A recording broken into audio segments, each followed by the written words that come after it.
Una persona con discapacidad es aquella que presenta una deficiencia a nivel intelectual, mental, sensorial o físico a largo plazo. Si ustedes se encuentran en esta situación, requiere de este acompañamiento. Hay que llevar a cabo estos procedimientos. Estamos en un mundo capacitista, un mundo que se creó para los que no tienen una deficiencia.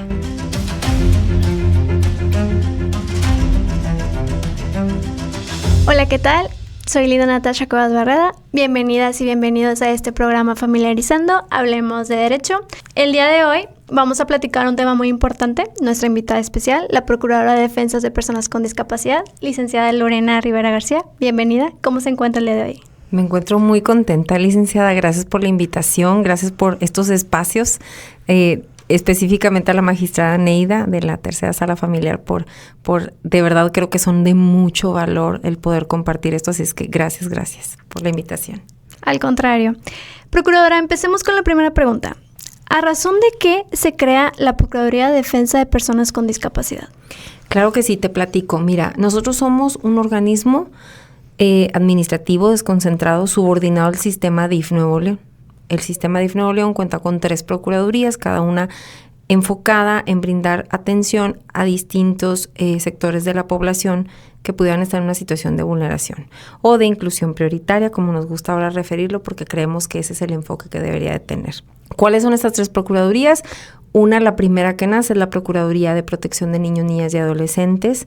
Después se crea la Procuraduría de la Defensa de las Personas Adultas Mayores y después la última en crearse es esta Procuraduría de la cual me encuentro a cargo, es la Procuraduría de la Defensa de las Personas con Discapacidad. Hace 13 años se funda y se crea con la intención de precisamente inicialmente, que ahora son muchas más las funciones, pero en su momento de creación era atender todos estos reportes de maltrato hacia personas con discapacidad que se recibían inicialmente en las otras procuradurías que estaban creadas, y al ver la imperante necesidad de un órgano especializado en ese sector de la población, pues es que se crea esta procuraduría y desde ese entonces existimos como tal.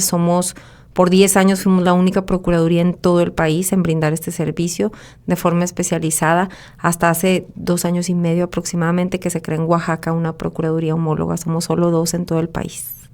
Qué interesante, y sobre todo el punto central en torno a estas personas, que es un grupo vulnerable, que de manera simple, ¿cómo usted lo catalogaría? ¿Cómo usted definiría qué es una persona con discapacidad? Muy bien, bueno, perfecto. La definición nace desde lo que nos indica la Convención sobre los Derechos de las Personas con Discapacidad de la ONU, de la OMS, aportaciones de ambas trincheras internacionales, y la definición es: una persona con discapacidad es aquella que presenta una deficiencia a nivel intelectual, mental, sensorial o físico a largo plazo. Esto es súper importante. Y que, esta es la primera parte de la definición, y que al interactuar con la sociedad, entorno y demás, se le generan múltiples barreras que le provocan una desigualdad o este plano de discriminación donde no podemos al final tener acceso como personas en igualdad de circunstancias que las demás. Esa es la definición de personas con discapacidad. Y me parece pertinente abordar de barreras que la misma sociedad impone. Totalmente es la sociedad, el entorno, la infraestructura, los servicios no brindados. Estamos en un mundo capacitista, un mundo que se creó para los que no tienen una deficiencia, y entonces no estamos incluyendo a todos, y todos somos personas y todos debemos de tener el mismo acceso y en la misma facilidad, sin hablar de temas incluso de inclusión, porque de verdad ese término, híjole, yo sé que está considerado como un derecho por parte de la Convención y que se agregó de tal forma que se hiciera ver esta parte que ya por el simple hecho de ser una persona deberíamos de tener, pero al ver toda brecha histórica que viene arrastrando la población con discapacidad, la verdad, y todas estas acciones afirmativas que se requieren, pues entonces se genera esta definición de inclusión para hacer un extra énfasis en la necesidad de brindar derechos y de respetar los derechos, este acceso a los derechos para las personas con discapacidad.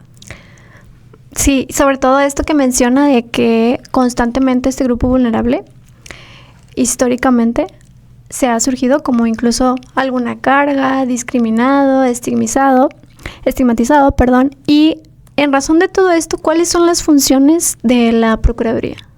Claro, quiero solo puntualizar sobre lo que decías. inicialmente han sido 3 modelos. Ya ves que decías la carga de las personas.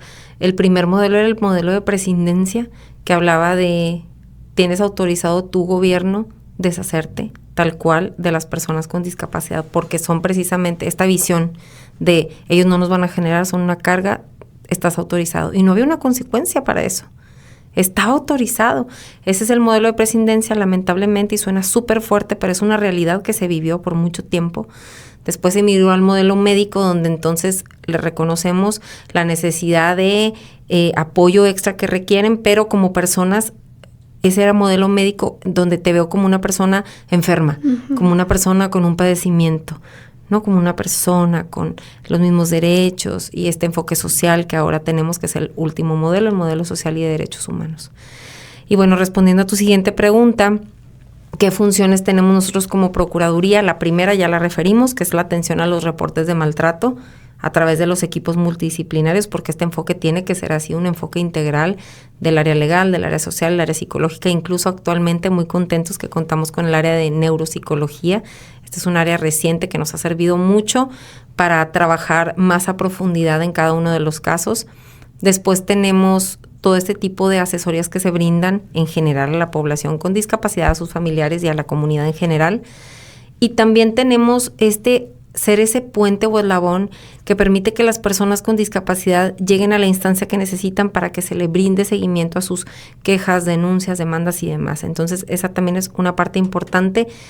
Y actualmente me atrevo a decir que la que más nos requiere de trabajo, de tiempo, pero que también nos da mucho gusto, porque esto habla de cómo se ha avanzado en esta perspectiva de discapacidad, es el trabajar actualmente con el Poder Judicial. Se nos pide acompañar a las personas con discapacidad y es parte de nuestras funciones, acompañar a las personas con discapacidad en todos los procesos judiciales, los procesos incluso ante fiscalía, ante cualquier instancia donde se lleve un proceso en que se requiera escuchar a la persona, en el que la persona requiera escuchar también lo que se menciona, porque al final se va a resolver algo sobre la vida de la persona, alguna esfera jurídica de su vida se tiene que resolver y la persona tiene que tener acceso en igualdad de circunstancias que las demás partes que forman, este proceso, ¿no? Entonces, ese es nuestro mayor reto, porque es cubrir todas estas audiencias que se llevan a cabo en el Estado en general. Ahí estamos para apoyar y lo hacemos con mucho gusto. Nuestro trabajo es asegurarnos que en perspectiva de discapacidad haya una igualdad y no discriminación. Y somos una figura adicional al abogado o al defensor público o al tutor en su caso. Todavía hay tutores o bien los salvaguardas, que es la figura actual. Y tenemos otras 2, que son los reportes que se nos solicitan por parte de todas las instancias judiciales o fiscalía para poder acercar esta verdad a las autoridades y en base a eso poder brindar una resolución o un ordenamiento que esté ajustado a la realidad de la persona. Entonces hacemos esos reportes sociales y psicológicos previos, las evaluaciones. Y por último, lamentablemente cuando abordamos los casos de maltrato nos damos cuenta que en muchos casos ya no puedes lograr esta reintegración de la persona con su familia y son personas que se encuentran en abandono o en desamparo o en un maltrato importante por parte de quienes tuvieran este lazo familiar y se encuentran bajo nuestra responsabilidad, aproximadamente 80 personas que tenemos colocados en diversas instancias especializadas privadas y les damos seguimiento buscando acercarlos todo el tiempo en el grado más alto posible a esta vida digna. Entonces esos son nuestros 5 ejes principales de acción. Muchas gracias. Qué interesante este punto que aborda en torno a las necesidades reales cuando les asisten a estas personas con discapacidad, porque la realidad es que solo las personas con discapacidad saben cuáles son sus necesidades reales y si no las escuchas, pues la política pública que se vaya a emitir o incluso la propia ley, pues a lo mejor y no va a ser suficiente, ¿verdad? Entonces es sumamente importante que siempre se les escuche. Por ahí en las resoluciones, cuando hacemos esta colaboración, tanto institución que es Poder Judicial como institución de Procuraduría, nosotros como operadores jurídicos siempre primero debemos de ver, a ver, cómo se encuentra esa persona. Y es ahí en donde se canaliza todo este tema para indagar en qué situaciones se encuentran. Porque, como reitero, ¿verdad? Solo hasta que le tomes su opinión o lo escuches, lo veas, vas a concentrarte en qué necesidades tiene. Esto incluso viene desde la convención. Y el negarles, por ejemplo, esa consulta es negar todos los pilares, que es negar a su autonomía, la capacidad jurídica y toda una serie de derechos. Lo que también va de la mano, me parece, en la educación. Por ahí en la educación, la gran mayoría de las escuelas pues son al final de integradora, y ahorita que mencionaba usted esa inclusión, que es el objetivo, lo que se busca, ¿verdad? El objetivo de llegar a que todas las escuelas, incluso que es el medio para que la sociedad al final del día esté enterada. De todos estos reportes que usted ha atendido en la Procuraduría, ¿cuál es la estadística que por ahí estimada pudiera explicarnos? Números. Ay, no, los números no los tengo, pero te puedo decir, hay algo importante que te puedo decir de cuando nace o se empieza a brindar este servicio, ha incrementado en estos últimos años al 500%. Entonces, ¿de qué nos habla esto? Además de que andamos vueltos locos en la oficina, pero lo hacemos con gusto, nos habla de que se considera cada vez más por parte de las autoridades el que exista esta participación con enfoque, esta perspectiva de discapacidad, ¿no? Precisamente lo referías desde tenemos que escuchar a la persona, y esto viene de la convención que nos dice nada de nosotros y nosotros. Entonces yo, y esto en política pública, pero hablando en un caso en particular, no puedo tomar una decisión sobre un caso cuando no estoy considerando la opinión directa y precisa de la persona sobre la cual voy a resolver. Y este es el traje a la medida que siempre compartimos en las plataformas donde nos encontramos, porque incluso ahora con este nuevo sistema que va a suplir, ya esperemos pronto, con un procedimiento ya nominativo en ley, porque está funcionando sobre esta determinación de la Corte, pero esperemos ya pronto esté en códigos, y habla de estos sistemas de apoyo y salvaguarda para personas con discapacidad. Ese es el origen, esa es la razón por la cual precisamente lo que refiere, secretaria, es respetar esta voluntad, y no nada más respetarla, sino hacer todo lo que tengo que hacer para llegar a la voluntad de la persona. Si esto fuera a través de un guiño de ojos, a través de un apretón de manos, a través de un conocer la forma en que, por ejemplo, una persona sorda se comunica, porque tal vez la persona sorda no sabe lengua de señas mexicana o no sabe leer ni escribir. ¿Qué hago en esos casos? ¿Cómo llego a su voluntad? ¿Sabes qué? Esta persona con su familia tiene un sistema de comunicación que es muy propio de ellos, pero funciona. Muy bien. ¿Cuál es ese sistema?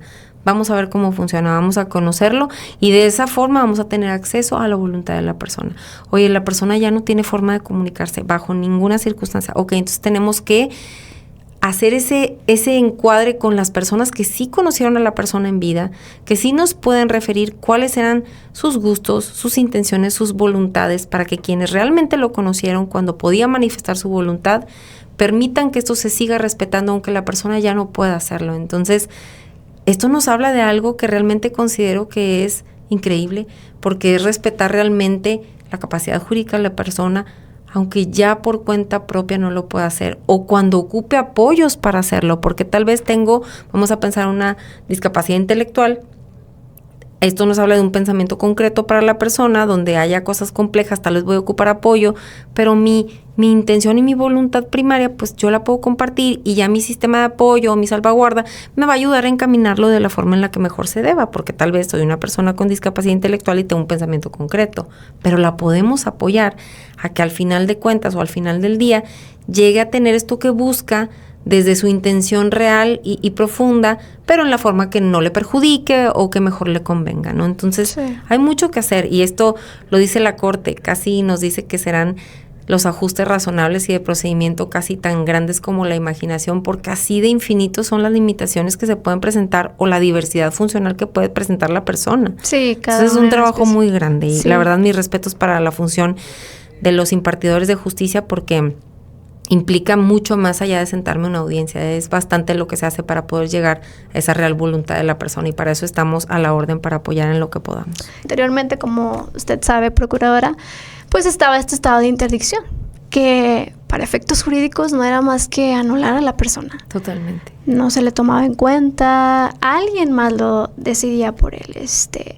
Y a raíz de toda la doctrina y de toda la discusión que ha hecho la Corte, pues y también sin duda la Convención, que es el punto de partida, el artículo 12, pues ha emigrado para que podamos atender a su propia voluntad y no llegar al extremo de tener esta plática, por ejemplo, hasta que ya no la tengamos, ni también en las resoluciones, pero sobre todo me parece que las personas que nos escuchen estén enteradas de el tema de que ellas pueden, las personas que son mayores de edad, y que pueden tener por sí mismas sus propias decisiones, incluso pueden casarse por ellos mismos, porque pareciera que se les trataba como si fuera incluso un interés superior de un infante, y la realidad es que no.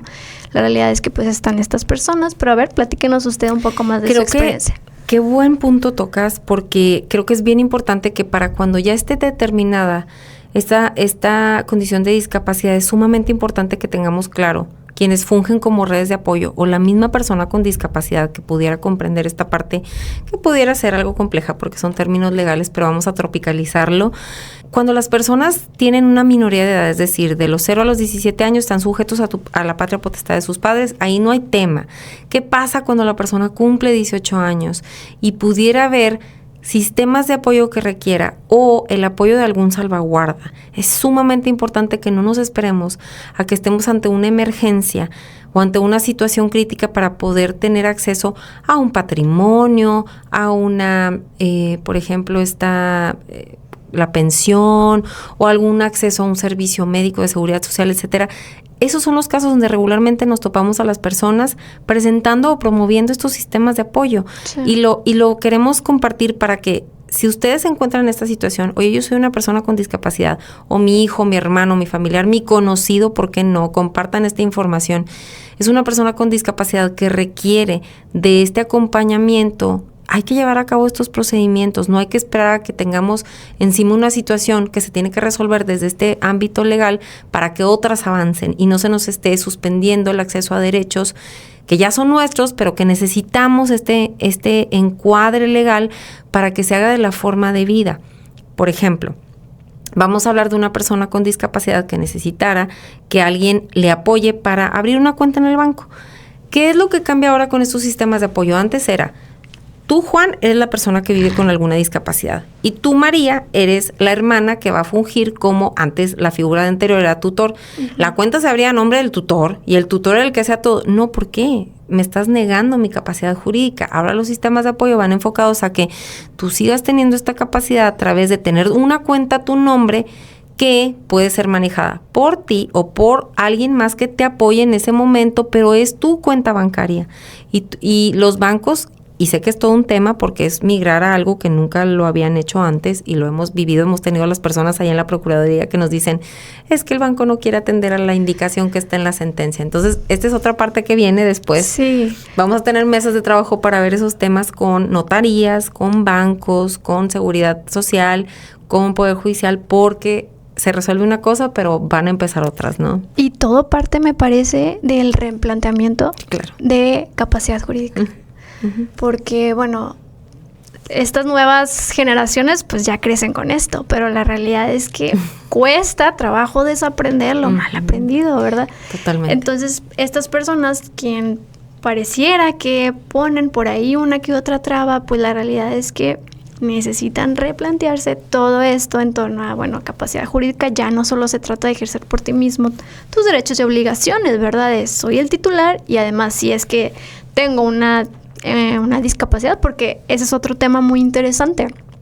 No todas las personas que tienen alguna diversidad funcional pueden ser consideradas como personas con discapacidad. Excelente. De hecho, siempre les decimos, el término correcto es persona con discapacidad. Y nos preguntan, ¿por qué no personas con capacidades diferentes? Y realmente todos tenemos capacidades diferentes. Y tú me preguntas, ¿por qué una persona con síndrome de Down, por ejemplo, puede trabajar? Por supuesto.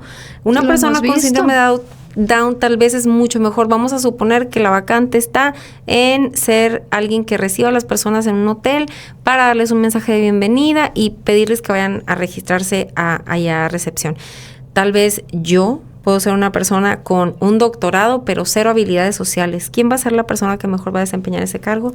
Regularmente las personas con síndrome de Down son buenísimos en estos temas. Entonces, es un ejemplo, y tal vez burdo, pero real, de cosas en las que tenemos que ver que todos podemos hacer algo y que el tema es que nos fijemos en lo que sí podemos hacer, fortalezcamos esas virtudes o esas capacidades y no nos enfoquemos en lo que a lo mejor puede ser una limitación para mí, porque todos tenemos limitaciones.